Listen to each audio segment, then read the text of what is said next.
Muchas gracias, Judith. Creo que estamos viviendo un periodo interesante porque se están echando las bases de lo que tendría que ser un gobierno que se ha presentado con nuevas credenciales. Bueno, los dos rostros de los nuevos gobernantes ya no son conocidos, también sus trayectorias, pero las promesas que nos han presentado sí despiertan la expectativa.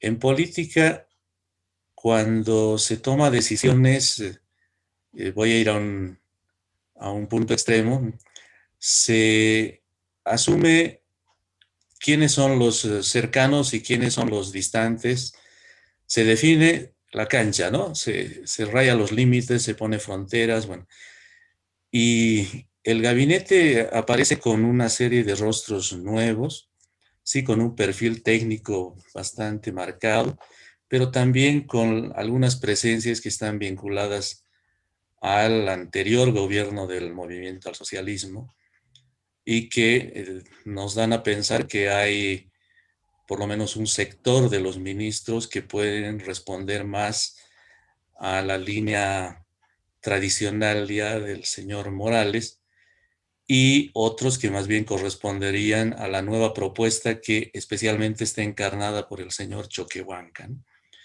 En todo caso, en ese marco ha sido, creo, una llegada muy refrescante, para decirlo de alguna manera, la de la nueva ministra de la Presidencia, que evidentemente marca una distancia notable con las anteriores experiencias que hubo en ese cargo y que ha ratificado en buena medida las propuestas de conciliación, las propuestas de complementación entre los sectores, de reconocimiento de la diversidad de la que está hecho el país y que por lo tanto nos ofrece un aire de respiro. Ojalá que se pueda ir concretando eso, no solo en los discursos, sino en las acciones concretas de todas las nuevas autoridades. ¿Qué cree que deberían ser las primeras acciones de este nuevo gobierno, tomando en cuenta la profunda crisis económica en la cual se encuentra el país?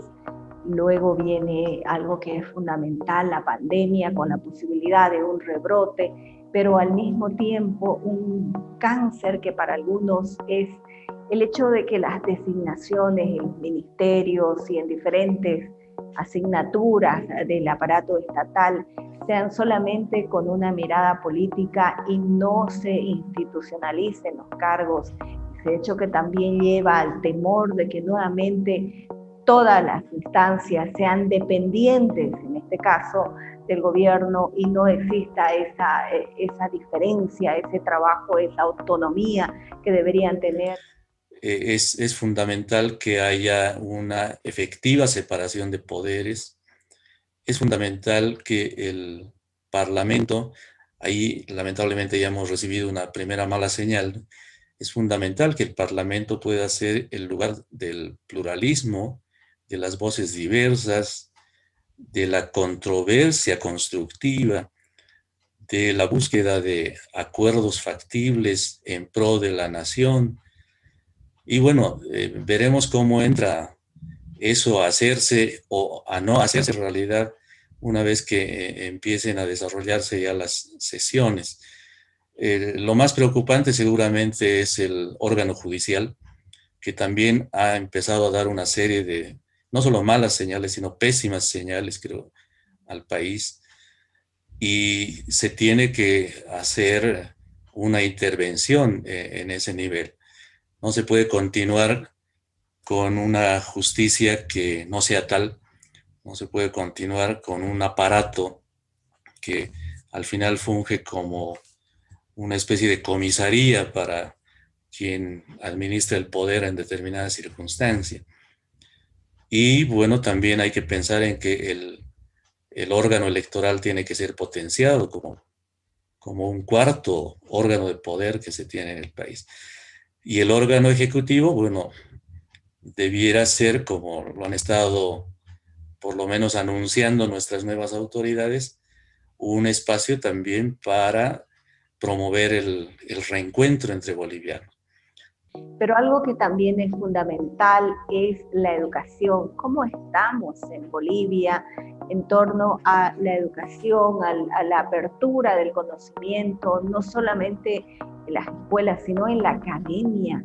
Porque vemos a una generación que está con una mirada más directa hacia la política. Sí, desde el lugar que yo tengo en la vida académica desde hace buenos años, veo con preocupación lo que le está pasando a nuestra educación. Y desde hace bastante tiempo, ¿no? Los bachilleres parecen llegar a la universidad cada vez con menos calificación y eso tiene que ver con una igual menor calificación de los profesores. Las universidades tampoco están libres de aquello, ¿no? La docencia universitaria necesita ser cualificada, necesita ser estimulada. No estamos logrando desarrollos suficientes. Por ejemplo, en el nivel del posgrado tenemos un rezago bastante marcado en comparación con países vecinos. La producción intelectual es también todavía limitada. No hay suficiente respaldo para llevarla adelante. Bueno, hay una serie de factores convergentes que hacen que nuestra educación no sea razonable. No quiero poner otros calificativos más duros, pero por ejemplo, sí nos vendría bien que el país pudiese entrar en un proceso internacional de evaluación de sus niveles de educación. Anteriormente, el gobierno que terminó en 2019 se negó a este tipo de acciones porque las calificó de intromisión o cosas por el estilo. Pero necesitamos tener parámetros que nos digan en qué situación nos encontramos en el plano educativo. Correcto. Necesitamos, sin duda, más presupuesto también para eso, porque es un servicio público. Y es además un servicio público del que ha de depender el futuro inmediato del país. Y ahora la política empieza a seducir a la juventud, pero no va acompañada aparentemente con el conocimiento. Sí, es fundamental, ¿no? Necesitamos formar nuevos líderes, pero líderes que estén precisamente bien capacitados en los diferentes campos del saber y del hacer que se necesita para poder hacer la gestión pública, hacer el diseño de políticas, hacer que este país tenga un proyecto nacional que efectivamente pueda ser puesto en marcha y que satisfaga las necesidades, enfrente los problemas estructurales que venimos arrastrando por décadas. Y es necesario entonces que los jóvenes que se incorporen a la vida política vengan, sí, bien pertrechados desde el mundo educativo, ¿no? Entonces el Estado tiene que ponerle no solo mucha atención, sino mucha dedicación a la educación para que podamos efectivamente pensar que tenemos una certeza de futuro. De lo contrario, vamos a seguir siendo un país de informales y que en el mediano o largo plazo podemos terminar bastante mal en términos económicos y en general en las diferentes áreas de actividad. Estamos prácticamente a menos de 4 o 5 meses de lo que van a ser las elecciones subnacionales. En cada región se preparan también quienes probablemente sean los futuros candidatos a gobernadores y alcaldes. ¿Qué mirada tienes sobre eso, tomando en cuenta también que han surgido más organizaciones, agrupaciones políticas y no partidos en sí, partidos con estructura como antes solía ocurrir en Bolivia?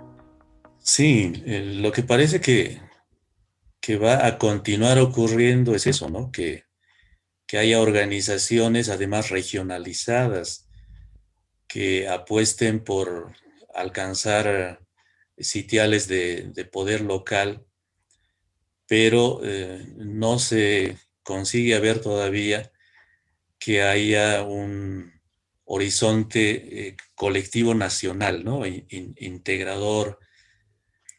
Los partidos eh, se terminaron hace tiempo. El propio movimiento al socialismo no puede ser considerado un partido, es una agrupación de agrupaciones, ¿no? Que está circunstancialmente cohesionada. No sé cómo le va a ir ahora, faltándole la figura principal que habían fabricado largamente con millonarios recursos, ¿no? Había una persona que funcionaba así como el eje de todo, pero y que simbolizaba muchos elementos para una diversidad de sectores, pero ahora que se está renovando su dirigencia, para decirlo de alguna forma, puede también entrar en una situación de fragmentación, ¿no? Entonces, hace falta que desde los diferentes lugares desde los que se hace la política se vaya tomando conciencia respecto de esto, de que necesitamos conformar organizaciones estructuradas, factibles, con programas, con propuestas y con la honestidad por delante, porque la corrupción nos ha hecho mucho daño y ha marcado la vida política del país, y entonces la gente está muy desconfiada, hay sospechas sobre todo, y así no vamos a poder construir lo que necesitamos construir. Entonces, lo que hay que buscar es cómo trabajar puentes, cómo lograr puntos de encuentro, cómo, recojo algo que dijo el vicepresidente en su posesión, cómo lograr que haya complementariedad. No se trata de complicidades, de eso también tenemos que liberarnos con la política boliviana. No se trata de encontrar traidores o personajes así extraños, sino ver cómo cada quien puede aportar desde donde está, desde lo que piensa, desde lo que necesita, a un proyecto que sea colectivo y que nos permita tener una larga duración en la posibilidad de ser una sociedad que avance y que consolide sus logros y que intente resolver sus problemas.